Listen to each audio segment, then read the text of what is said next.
रामाला शरण गेला आणि त्या रामानं काय केलं? कपटानं मल्हारच्या वाडीला मारलं. तुम्ही कशी आहेत? कपटी आहे असा कोण बोलायला लागलेला? आता तरी मजशीरन म्हणून कुशे श्री गुरु स्मरण सिद्धिबान ओढवण बीजाक्षरे जपता झाला. म्हणलं आता बोलणं बंद झालं. म्हणलं आता काय कर? म्हणलं आता मी बाणं सोडायलो ग सांभाळ. म्हणलं त्याला काय केलं? कुशानं आपल्या गुरुचं स्मरण केलं आणि मंत्र त्याला जपायला सुरुवात केला. बाण टाकायला सुरुवात केली. पुढे काय घडते आहे का? जपोन या बीजाक्षर शक्ती टाकली महाद्वर तेने कडकडाटे अंबर पडो पाहे अवनीवरी. एकदम लगेच त्याला काय केलं? मंत्र जपून काय केला? शक्ती सोडली. शक्ती सोडल्याच्या नंतर त्या शक्ती सोडल्याबरोबर धनुष्याबरोबर सुटल्याबरोबर जशी म्हणजे आकाशाला वीज म्हणजे काय ती कडकड कडकड म्हणजे आवाज येत आहे. माणसाचे डोळे लागतात, माणसाला भीती वाटती. त्या परमाच्या शक्तीचा आवाज झाला. पुढे काय घडत आहे का? महाधुंदाट सुटला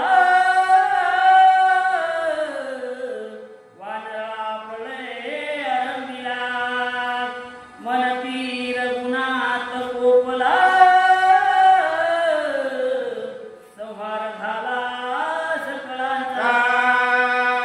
कशाला? एकदम लगे माणसाला देवानं संकट आल्याच्या नंतर माणसाने विचार करायला पाहिजे. आपल्याकडून काहीतरी चुकलं तर त्या ठिकाणी सूर्यराजा मनाला विचार करू लागला.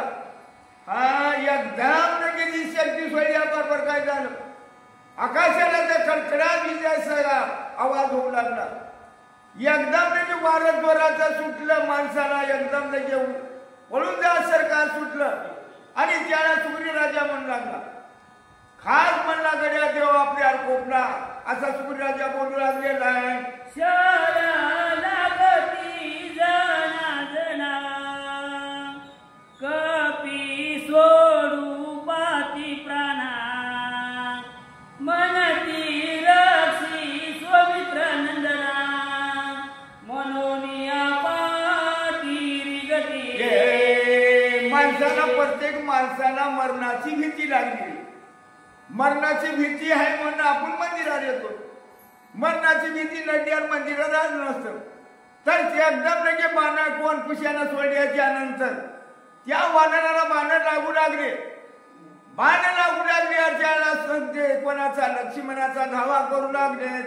नवी मोवते पिसारे आवरती पडली वनचरे निघती आती आरते तयाचे भारे हाकार प्रवर्तला. एकदम लगे तिच्याला बाणाच्या बाण काय झालं? बाण लागू लागले. कोणाला पाठीला लागू लागले, कोणाला पाठीला डोसक्याला लागू लागले. समजी वानर मंडळी त्याला हाकार उठला. आरंभाला लागले. पुढे काय बोलतात ते ऐका.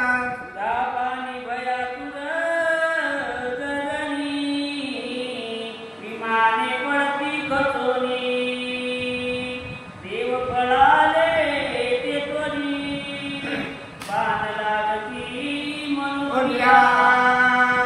समजे या दोघांचं युद्ध पाण्याकरता 33 कोटी देव कुठं आकाशामध्ये आले आणि कुशी त्याला बाण सोडू लागला. या बाण सोडीत असताना समजा 33 कोटी देवाला भीती लागली. म्हणजे बाबा म्हणजे जर एखादा बाण लागला तर आपल्याला सुद्धा मरावं लागत म्हणून त्याला 33 कोटी देव काय करू लागले? इमान घेऊन पळू लागले. एक शाखा मृग म्हणती कोपिनला श्री रघुपती सादृशे पुढारे कदे जाणू दुसरा श्रीराम. समजे म्हणू लागले. बाबा काय म्हणू लागले? जगाचा मालक आपल्यावर कोपला.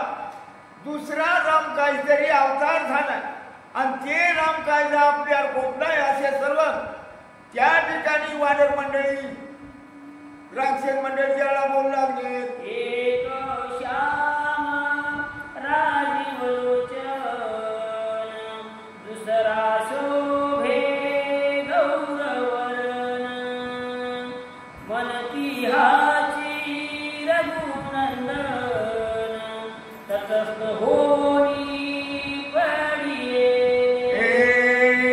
समजी त्याला देवाचा ठेवलेला. माणसाला देवाचा कधी आठवण येते? माणसाला अति दुःखाला मरणाचा टाइम आला की देवाचा आठवण येते. सुखाशिरी देवाचा आठवण येत नाही. हा त्याला एकदम लगे बाणं लागू लागली. समजे म्हणले बाबा रामा दुसरा काय झाला? श्याम म्हणजे दुसरा राम या ठिकाणी तयार झाला. ते कोपलाय म्हणून आपणाला काय झालं? संकट यायला लागले. अशी वानर मंडळी त्याला बोलू लागली, पडिले अष्टादशदुष्पती मूर्छित पडिले नाही शके, मंगलवे बांधिले निघोते, तयाची नामे अवधान.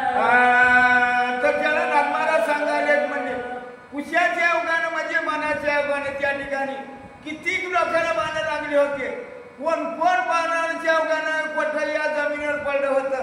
नागमारा सांगणं ज्याची नावं सांगतो ते ऐका.